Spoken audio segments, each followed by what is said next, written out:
Assalamualaikum, Shalom, Om Swastiastu, Namo Buddhaya, Salam Kebajikan. Kami dari kelompok satu ingin mempresentasikan tentang pengaruh media sosial terhadap interaksi sosial di era digital. Dengan beranggotakan saya sendiri, Deus Saputra, dan teman-teman saya, Afia Nabil, Muhammad Raihan, Saifullah Yusuf, dan Mas Elius Paramutan Sianturi.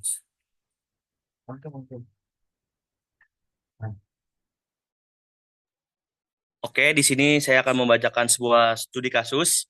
Di era digital, media sosial telah mengubah cara remaja berinteraksi, sebagaimana terlihat dalam studi kasus di Kelurahan Blok Jambe Timur, Kota Karawang. Penelitian ini menemukan bahwa pengguna intensif platform seperti Instagram menyebabkan remaja lebih sering berinteraksi secara digital dibandingkan dengan tatap muka, sementara media sosial mempermudah komunikasi dan akses informasi.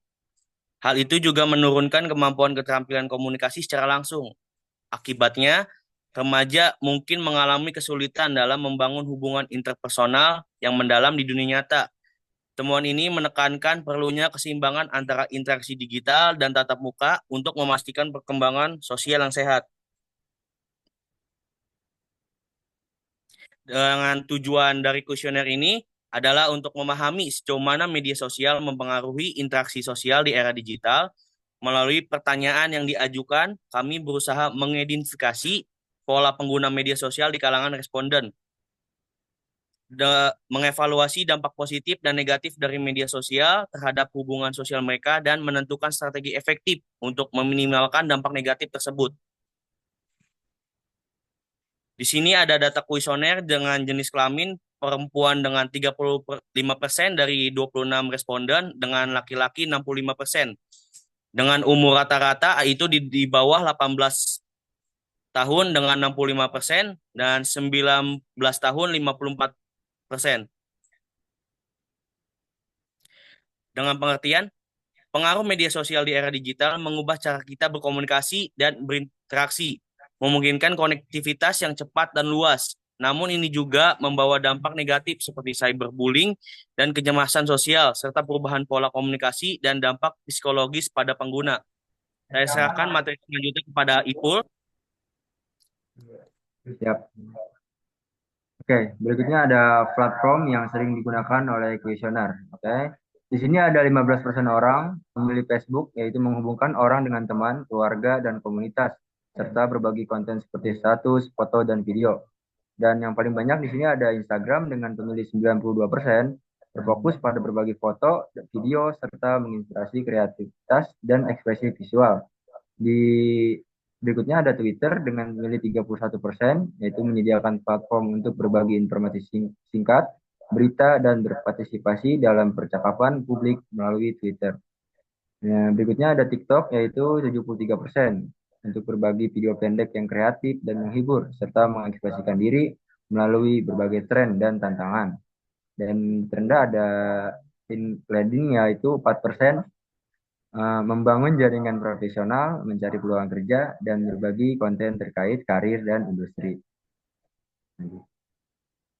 Oke, ini ada data provider yang digunakan, ada WiFi sebanyak 28,6%, ada Telkomsel 25%, Indosat Irido 25%, Excel 10,7%, Tri 7,1%, dan yang terakhir ada Smartfren 3,6%.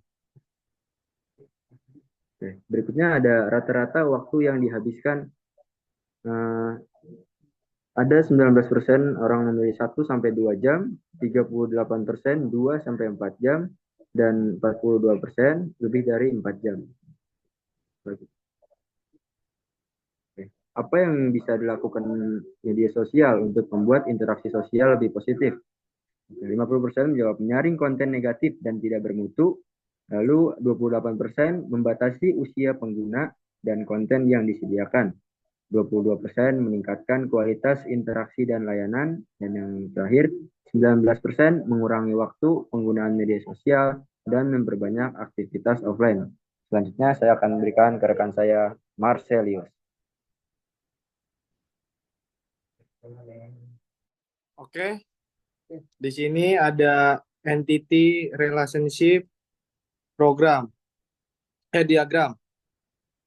Dan di sini ada ID, nama platform, jenis dari media sosial. Dari media sosial ke interaksi, lalu ke pengguna, di pengguna ada ID, nama, dan email. Dari pengguna ke penggunaan provider, dari penggunaan provider ke provider, dan provider juga bisa berasal dari jaringan. Dan di provider ada isi ID provider, nama provider, dan juga jenis layanan. Dan yang kedua ada entity relationship diagram. Gambar di atas menunjukkan hubungan many to many yang memperlihatkan saling kontribusi antara media sosial, interaksi, dan pengguna tanpa kekurangan satupun. Media sosial menyediakan platform bagi pengguna untuk berinteraksi, sementara interaksi pengguna memperkaya konten dan dinamika media sosial itu sendiri. Kedua entitas ini berperan penting dalam menciptakan ekosistem digital yang dinamis dan saling tergantung. Oke, lanjut. Gambar di atas ini juga menunjukkan hubungan kompleks antara media sosial, jaringan, dan provider. Media sosial bergantung pada jaringan telekomunikasi yang disediakan oleh provider untuk menghubungkan pengguna di seluruh dunia. Provider menyediakan infrastruktur penting seperti bandwidth dan layanan internet yang memungkinkan aplikasi media sosial berfungsi. Partisipasi aktif dari pengguna, jaringan yang handal, dan layanan provider yang efisien semuanya berkontribusi pada pengalaman media sosial yang lancar dan komprehensif. Tanpa salah satu elemen ini, interaksi dan konektivitas digital akan terganggu. Oke, lanjut. Nah, yang ketiga ada hubungan pada gambar di atas menunjukkan hubungan one to one. Ini karena setiap entitas pengguna hanya bisa memiliki satu provider dan partisipasi dari entitas pengguna dan provider dalam hubungan ini memiliki kontribusi yang lengkap tanpa kekurangan satupun. Oke, lanjut. Yang keempat ada the relation. Bukan sih dimatiin dia. Oke, selanjutnya ada relation model, yaitu gambaran model relasional di samping menggambarkan hubungan antara atribut satu sama lain. Dimulai dari ID pengguna yang terhubung dengan ID media sosial, dan email hingga jenis layanan dan ID provider ke ID pengguna. Nah, di sini kita bisa lihat bagian-bagian yang terhubung seperti jenis layanan ke nama platform yang terhubung ke jenis layanan, nama yang terhubung ke ID provider, dan lain sebagainya. Next.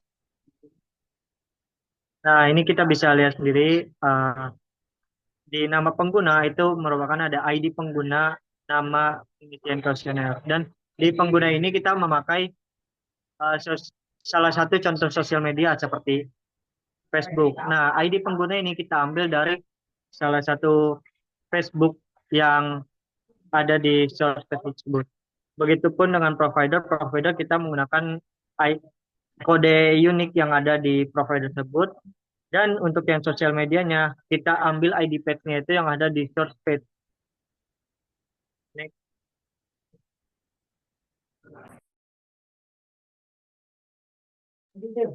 Oke, selanjutnya di sini ada rancangan program seperti yang kita lihat di layar. Di sini gambar di atas merupakan representasi dari berbagai bentuk interaksi yang terjadi di media sosial. Seperti ini contohnya seperti ID, email, nama, dan sebagainya. Lalu gambar di atas merupakan soal-soal dari Google kuesioner yang telah diubah menjadi query.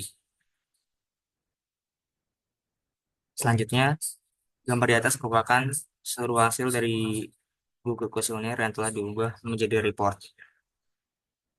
Sekian kesimpulannya dari menurut kelompok kami adalah bahwa pengaruh media sosial itu sangat besar dengan interaksi sosial di dunia nyata. Tak bisa dipungkiri, bahwa modernisasi membuat semakin mudahnya interaksi sosial melalui platform media sosial dan besaran penggunaan media sosial untuk mengungkapkan perasaan melalui konten dan lain-lain. Sekian dari kelompok kami. Wassalamualaikum